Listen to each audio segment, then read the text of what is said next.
that the state government will put all necessary machineries in motion to mobilize the people for the exercise. Receiving the Federal Commissioner of NPC, Senator Mudashiru Hussain, the State Director, Mr. Olawale Oweye, and other management members, Governor Adeleke commended the Commission for the preparations towards the 2023 population census, from training to recruitment of ad hoc staff. He said the nation must get the exercise right going by the controversies surrounding the history of national census in Nigeria. The governor urged the commission to embrace technology application in national census, saying that accuracy can be enhanced when appropriate technologies are deployed. Earlier in his address, the Federal Commissioner of NPC, Senator Mudashiru Hussain, said the visit was necessary to intimate the governor about the constitutional rules of generating data for national growth, planning and development. He called for observation of a minute silence in honor of the first executive governor of Osun State, Senator Isiaka Adetunji Adeleke, whom he described in various glowing terms. Senator Hussain said the agency is ready for the national headcount that comes up between March 29 and April 4th, 2023. A group of protesters have stormed the Abia State headquarters of the Independent National Electoral Commission (INEC) in condemnation of last week's presidential and National Assembly polls. The youthful group, under the aegis of the coalition of civil society, arrived at the INEC facility with placards saying they are from different parts of Abia to register their displeasure over the alleged fraud by INEC officials during the poll. Led by Mr. Robin Kashi Abraham, the coalition of civil society accused INEC officials of not transmitting the results of last Saturday's elections electronically as earlier promised by the electoral umpire. The youth warned that the anomalies of February 25th must not be repeated on March 11 in Abia State or any other part of the country. Robin Kashi claimed that his group was not mobilized or sponsored by any politicians or political party to stage the protest. World leaders have sent congratulatory message to Nigeria's president-elect Bola Tinubu over his victory in the February 25 presidential election. The United States, through its State Department spokesman Ned Price, congratulated Tinubu and the people of Nigeria, saying the competitive election represents a new period of Nigerian politics and democracy.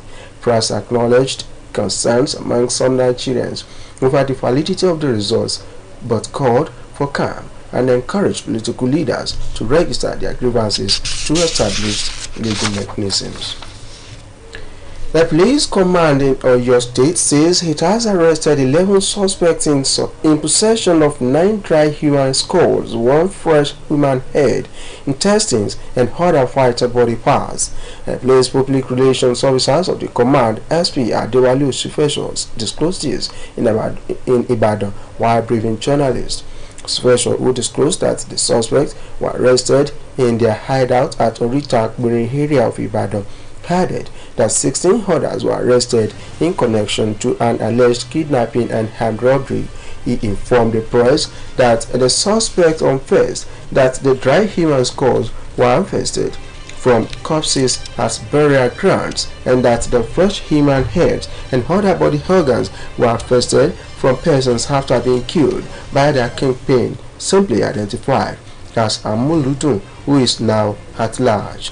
Meanwhile, one of the suspects and the wife of the principal suspect, now at large, said she knew her husband as an Islamic cleric and was surprised when the human skulls were found in his office.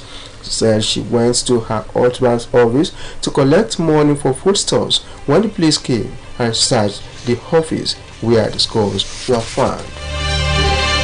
This is the news at dawn, coming to you from Osun State Broadcasting Corporation, Voice of the West Nigeria. Now I made this message.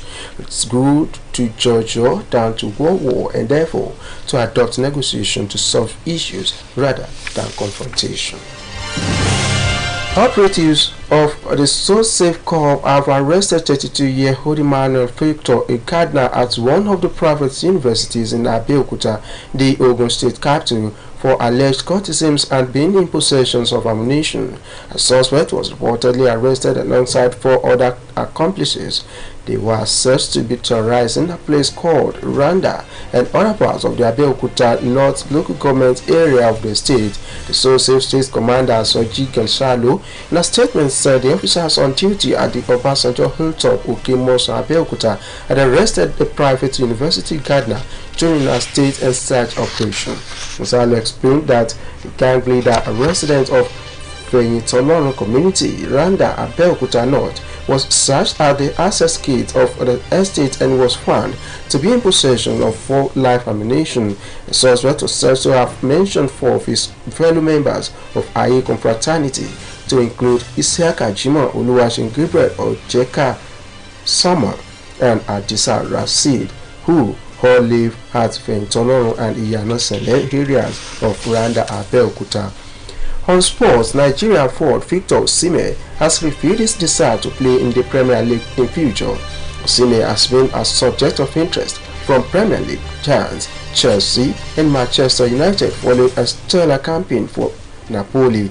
The 2 clubs are expected to make a move for the striker this summer. The Nigerian international has scored 21 goals in 25 appearances across all competitions for Partenope this season. Osimhen, however, admitted his focus is on Napoli at the moment. United Aircraft Corporation has announced that 1 person died and several were injured in an accident during pressure testing of an Helios 76 cargo plane at a Russian factory. The company said that a tragic incident occurred at one of the assembly stages when the hermetic seal of fuselage is checked by pumping excess pressure into the compartment during the test. It said an investigation was being carried out. According to the company, the fuselage had been destroyed in the incident, which occurred at a factory in the Ulyanovsk region, some 700 kilometers east of Moscow. To end the news at dawn, here again are the major points. Osun State Governor Senator Ademola Adeleke has admonished the National Population Commission (NPC) to ensure an error-free and accurate national headcount, promising that the state government will put all necessary machineries in motion to mobilize the people for the exercise.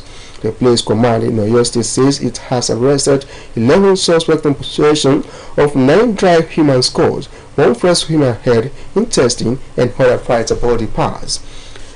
United Aircraft Corporation has announced that 1 person died and several were injured in an accident during pressure testing of an Helios 76 cargo plane at a Russian factory.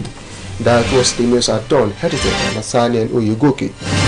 As the Independent National Electoral Commission (INEC) declared the former Lagos State Governor Asiwaju Bola Tinubu as winner of Nigeria's presidential election, News Talk Today takes a look at major challenges that requires urgent attention of the president-elect. It is written by Adeyemi Abodere of Sports Department. The ruling All Progressives Congress presidential flag bearer Asiwaju Bola Tinubu has been declared winner of the February 25 presidential election, triggering mixed reactions across the most populous black nation. On Wednesday, the chairman Independent National Electoral Commission Mahmood Yakubu announced that Asiwaju Tinubu had won 37% of the votes in Saturday's election, and having satisfied the requirements of the law, is hereby declared winner and is returned elected. In his reaction after the declaration, President-elect Asiwaju Bola Tinubu described the mandate given him by Nigerians as an opportunity to serve, to work and make Nigeria great. Tinubu's inauguration as president of Africa's most populous democracy is coming up on May 29. If sworn in as expected, he will inherit a factious country from President Muhammadu Buhari. Its divisions are highlighted in the election results. While Tinubu won in 12 of the country's 36 states and lost the capital Abuja, the country's division is largely rooted in insinuations which required tactical efforts by the president-elect. Nigeria's economy is also struggling. It's had 2 recessions in 2 years, partly due to policy missteps and the fallout of the COVID-19 nationwide weeks leading up to the election. Nigeria is currently